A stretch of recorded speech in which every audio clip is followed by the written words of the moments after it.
सुखनंदन जी से सीधे बात करते हैं। आज 8 अक्टूबर 2020 को आप लोगों की मुलाकात न भूल सकूंगा। इस आजमगढ़ में संचवन से हूँ, लेकिन इतने प्रेम और मोहब्बत से मेरी सुनने के लिए आपने यत्न किया है, यह नई बात है और इसके लिए मैं आप लोगों को धन्यवाद देता हूँ।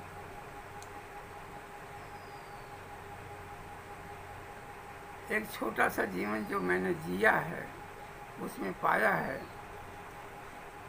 कि एक व्यक्ति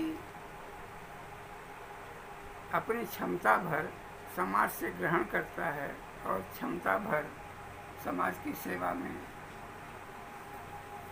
अपनी योग्यता का योगदान देता है। जो कुछ मैंने अर्जित किया, कोशिश किया कि समाज की सेवा में लगाऊं, इसके लिए मुझे भांति भांति का श्रम करना पड़ा, साहित्य पढ़ना पड़ा, चिंतकों से मुलाकातें करना पड़ा, समाज सेवियों के सानिध्य में रहना पड़ा, विद्वानों की संगत करनी पड़ी। इस क्रम में मुझे यह याद है कि 1957 में जब राहुल चांकृत्यायन जी आए थे, 17 फरवरी को सिधारी की बाग में भाषण दे रहे थे, तब कह रहे थे कि समाज को परिवर्तन करने के लिए इतिहास की सत्यता का बोध जरूरी है और इतिहास का सत्य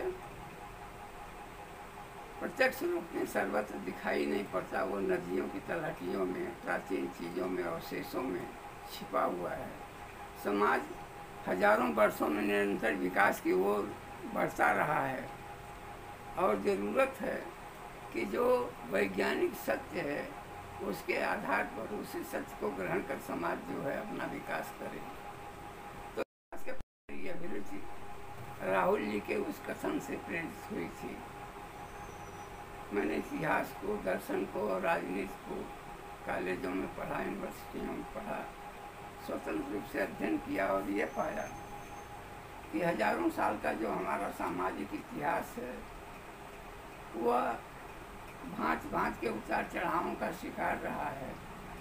समाज में शोषण और दमन की जो बहुमुखी धाराएं बहती रही हैं, उनसे न सिर्फ इतिहास में उपद्रव हुए हैं, पीड़ाएं लोगों ने भोगा है, बल्कि उसका दुखद प्रभाव, उसकी बुरी छाप आज के समाज पर भी है और वो हमारे जीवन में भी कटुता पैदा करती है। अगर कोई व्यक्ति चाहता है कि समाज में संतुलन हो, समन्वय हो और समस्याओं का उचित समाधान हो, तो उसे इतिहास से शिक्षा लेनी पड़ेगी, दुनिया की राजनीति से शिक्षा लेनी पड़ेगी, सामाजिक विकास के सारे सिद्धांत जो हैं उनका अवगाहन करना पड़ेगा। जो आप लोग, आपके संकल्प अच्छे हैं, आपके इरादे अच्छे हैं, आपके उद्देश्य बहुत अच्छे हैं और समाज के प्रति संवेदनशीलता आपकी इतनी उत्तेजक है कि मैं अपने को रोक नहीं पाता। आपके पुनीत लक्ष्य के लिए अगर मेरा कहीं उपयोग हो पाता है तो मैं उसे भरपूर देने की कोशिश करूँगा। प्रश्न है कि आप इस राजनीतिक रूप से जो आपका जिस पथ को आपने चुना, इसके लिए आप किन लोगों से प्रभावित हुए, चाहे वो इतिहास के संदर्भ पुरुष हों, चाहे वर्तमान के आपके तत्कालीन रहे हों, किन लोगों ने आपको प्रेरित और प्रभावित किया? हाँ, समाज में रहते हुए अपने बचपन से महात्मा गांधी के बारे में मैंने बहुत सुना, बहुत बार महात्मा गांधी की जय बोला है और जब सयाना हुआ, देश और दुनिया की राजनीति को समझने लगा और अध्ययन से सिद्धांतों को निखारने लगा, तो दुनिया में द्वंद्ववाद, डार्विनवाद, डार्विन का विकासवाद, मार्क्स का कम्युनिज्म, वर्ग संघर्ष का सिद्धांत बहुत प्रिय लगा और उनकी तुलना में गांधी मुझे हेय लगे। लेकिन जहाँ तक समाज का प्रश्न है, जहाँ तक समाज में विषमताओं का प्रश्न है, उनमें समन्वय स्थापित करने का प्रश्न है, गांधीवाद से बेहतर समाज के बीच समन्वय और उन्नति का कोई मुझे सुगम मार्ग नहीं दिखाई पड़ता।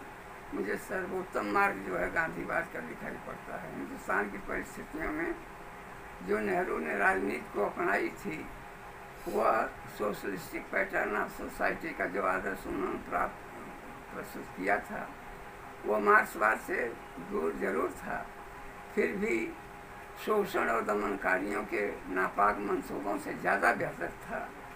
इसलिए स्वतंत्र भारत में जो नेहरू ने नीति अपनाई थी, अगर वही चलती गई होती तो आज की दुर्गति न आती।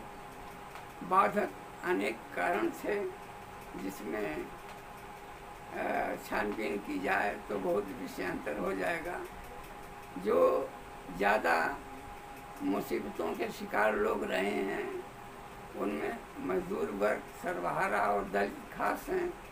दलितों के कल्याण के लिए डॉक्टर अम्बेडकर ने